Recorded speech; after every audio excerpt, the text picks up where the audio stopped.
Et salut tout le monde, c'est MT, j'espère que vous allez bien, car aujourd'hui je vais vous présenter un water cooling en 360 mm. Il s'agit du Dark Flash Symphony TR 360, un water cooling qui m'a été envoyé par AliExpress et je leur remercie beaucoup parce que c'est finalement des produits que je voulais tester depuis longtemps. Comme je vous l'ai présenté dans une précédente vidéo, je vous présentais un nouveau boîtier et il s'agissait aussi d'un boîtier de chez Dark Flash. Dark Flash est une marque que on trouve beaucoup sur AliExpress, qui est quand même bien présente, et je me suis dit que vaut réellement leurs produits. On a déjà vu que sur leur boîtier il y avait quand même pas mal de petits défauts, mais que ça restait ok, que le boîtier était de bonne qualité au final. Et là je me suis dit, que vaut ce water cooling? Donc je vais tout simplement vous en présenter le contenu de la boîte par un unboxing, et puis après on va parler à perf et efficacité, avantages et inconvénients, et une petite conclusion pour la fin. Et si ce type de vidéo vous plaît, n'hésitez pas à mettre un pouce bleu, à vous abonner en activant la cloche des notifications, à me dire directement en commentaire ce que vous en pensez de ce type de produit, de la marque ou tout simplement de la vidéo en elle-même. Toutes les critiques, dans le cas où elles sont constructives, sont les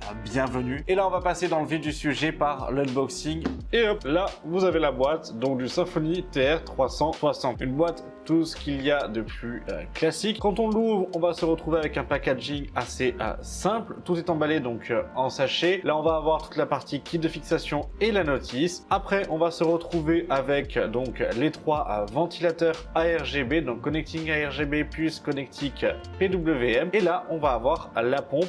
Donc comme vous pouvez le voir, la cold plate, j'ai quand même déjà utilisé le water cooling, je l'ai remballé pour vous montrer le packaging et l'unboxing, mais on a quand même une belle cold plate qui est très lisse, il n'y a pas de souci, on n'a pas de rayures, on n'a pas de défaut d'usinage, donc ça c'est quand même aussi agréable. On a le dessus de la pompe qui est protégé par un film bleu pour éviter toutes les rayures, et là vous voyez la masse de câbles que l'on a aussi sur la pompe. On va se retrouver avec le radiateur qui lui est protégé en deux fois, donc une partie en carton, puis un film plastique, donc ça c'est quand même aussi assez agréable. On voit que c'est quand même pris en compte pour éviter que les ailettes soient pliées, et c'est ce qu'on va tout simplement vérifier. Donc comme là je le retourne directement, et comme vous pouvez le voir, on voit carrément à travers, et on n'a tout simplement aucune ailette de pliée dans les deux sens, et franchement ça c'est assez sympathique. Voilà, c'est tout ce qu'il y a de plus à dire en soi, il n'y a pas grand chose de nouveau, ça reste un water cooling très simple. Voilà, vous avez pu voir finalement qu'on est sur un unboxing qui reste très classique et commun presque à tous les water cooling sur le marché. Rien de plus, rien de moins. La notice elle est en anglais et elle est bien expliquée, mais après d'un point de vue qualité de fabrication, on remarque déjà quelques petits soucis. Les différentes attaches, les attaches et les fixations, par exemple pour Intel ou même pour AMD, le métal est quand même assez faible. Tout le reste du produit a l'air quand même de très bonne qualité au physique et au toucher.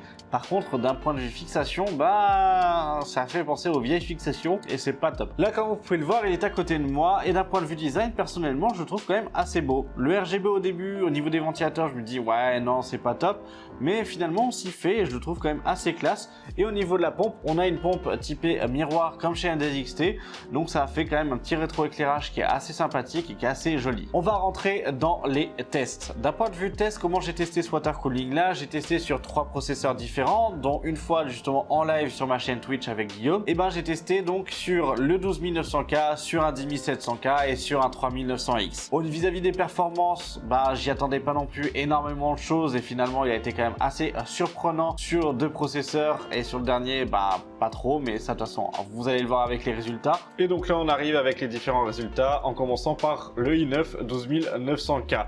Donc je l'ai testé pendant 10 minutes sur R15 et sur R20, et là vous avez les températures données. À l'heure actuelle sur R20 on était quand même à 86 degrés et sur R15 79. Je précise que le i9 était à stock, donc très clairement si vous souhaitez l'osser, le système de refroidissement d'un flash sera peut-être pas ultra évident. Maintenant on passe sur le i7 10700K, où là sur R20 on était à 78 degrés et sur R15 à 71 degrés, toujours pendant 10 minutes. Chacun des tests. Là c'est vrai que les températures sont quand même un peu plus acceptables. On voit que on a justement sur du milieu de gamme et sur du haut de gamme avec le i7, c'est quand même plus abordable au niveau température. Et là quand on arrive sur le Ryzen 9, on se retrouve avec 81 degrés sur R20 et 69 sur R15, donc un peu meilleur sur R15 avec de meilleures températures sur AMD. Par contre, c'est vrai qu'on est quand même à 81 degrés sur R20, donc pareil, on est toujours à stock, donc peut-être pas évident sur la partie OC. C'est pour ça qu'au final, je pense pas vous le recommander d'un point de vue performance si vous souhaitez faire de l'overclocking. Par contre, dans le cas où vous souhaitez l'utiliser en H24 sur des tâches qui sont, j'allais dire, semi-lourdes, c'est-à-dire du gaming, peut-être du montage vidéo, de la retouche photo ou autre, ça fera le taf sans aucun problème.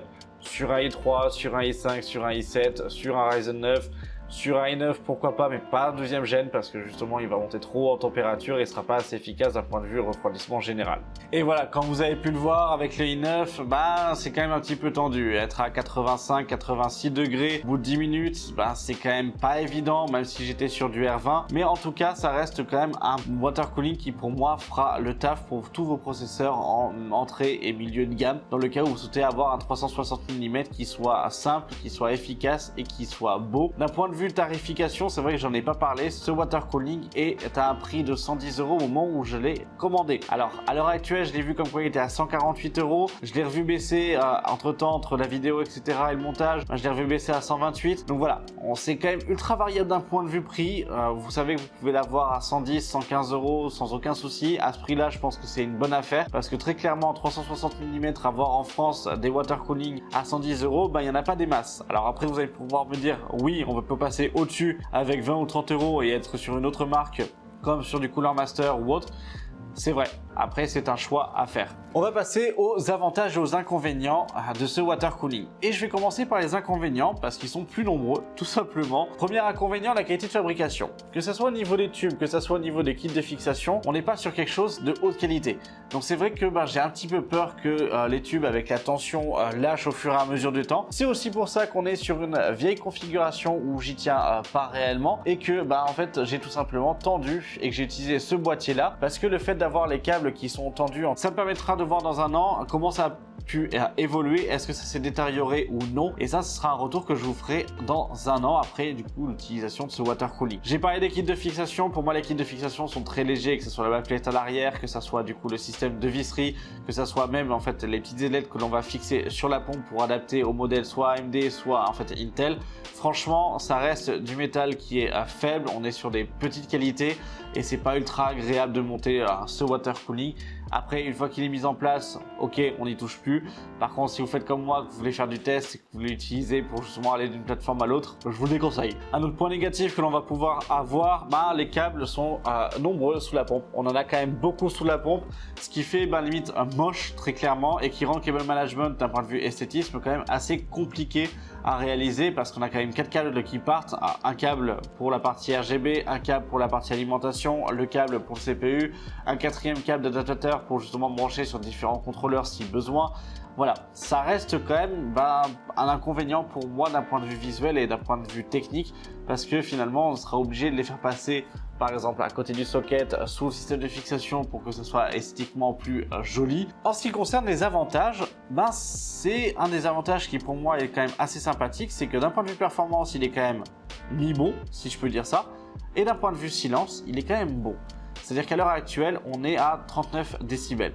Franchement, 39 décibels, c'est pas grand chose. D'un point de vue connectivité, comme je vous l'ai dit, on a plusieurs câbles qui sortent de la pompe. Mais ce qui est bien, c'est qu'on n'a pas besoin de contrôleur. Donc là, on peut tout gérer via la carte mère. Tous les ventilateurs peuvent se brancher en série vis-à-vis du ARGB et non pas la partie PWM. Donc là, attention à bien avoir le nombre de prises ou à prendre un hub. Je vous mets un lien dans la description si vous souhaitez avoir un hub PWM. Après, quoi dire de plus d'un point de vue conseil général, est-ce que je peux vous conseiller ce water cooling là? Au vu du prix, oui, je peux vous le conseiller parce qu'à 110 €, si vous arrivez à le récupérer à 110 €, parce que moi je l'ai vu là actuellement, en fait il était à 149 au moment où je tourne la vidéo, très clairement à 110 €, il fait le travail pour un processeur en entrée de gamme et en milieu de gamme. Si vous passez sur des i7 et que vous souhaitez overclocker ou sur des i9 ou sur des Ryzen 9, c'est vrai que ça va être un tout petit peu limite, même si à stock sur un 10700K il s'est quand même plutôt bien débrouillé. Donc pour moi ça reste typiquement un produit que je peux vous conseiller à l'heure actuelle de ce que j'en ai vu maintenant. Ça va être un produit, comme je l'ai dit, donc que je vais faire tourner pendant près d'un an sur cette configuration pour voir comment évoluent en fait les tuyaux au niveau des water cooling, savoir si du coup ça a bougé, est-ce que ça s'est détendu, est-ce que physiquement parlant on n'a pas une altération vis-à-vis du temps et de la chauffe en fait qui sera émise dedans. Je peux vous conseiller sans trop de soucis, sans trop de mal. façon, je vous mets les liens directement en description, donc n'hésitez pas à aller voir si ça vous intéresse. Franchement, s'il vous intéresse, n'hésitez pas. Mais pour moi, ça reste un beau produit. Voilà, j'espère que cette vidéo vous aura plu. Si c'est le cas, eh ben, n'hésitez pas à mettre un pouce bleu, à vous abonner en activant la cloche des notifications, à me dire directement en commentaire ce que vous en avez pensé de cette vidéo, ce que vous en avez pensé de ce produit. Donc n'hésitez pas, je lis vos commentaires. Alors peut-être pas dans l'heure ou peut-être pas dans la journée ou sur la vidéo. Généralement, c'est une journée ou 2 jours après. Mais n'hésitez pas à me dire directement en commentaire ce que vous en pensez vis-à-vis de cet AIO et vis-à-vis de la vidéo. C'est ce qui me permet moi aussi de faire avancer la chaîne. Et d'ailleurs, je tenais aussi à vous remercier si vous êtes là à la fin de la vidéo. D'une, parce que vous êtes là aussi à la fin de la vidéo, mais parce qu'on est aussi bientôt les 8000 sur la chaîne. Et c'est franchement ultra gratifiant pour moi. C'est ce qui m'encourage aussi de ouf à continuer à vous produire des vidéos. Sur ce, je vous dis à la prochaine pour une vidéo sur la chaîne. C'était MT. Salut!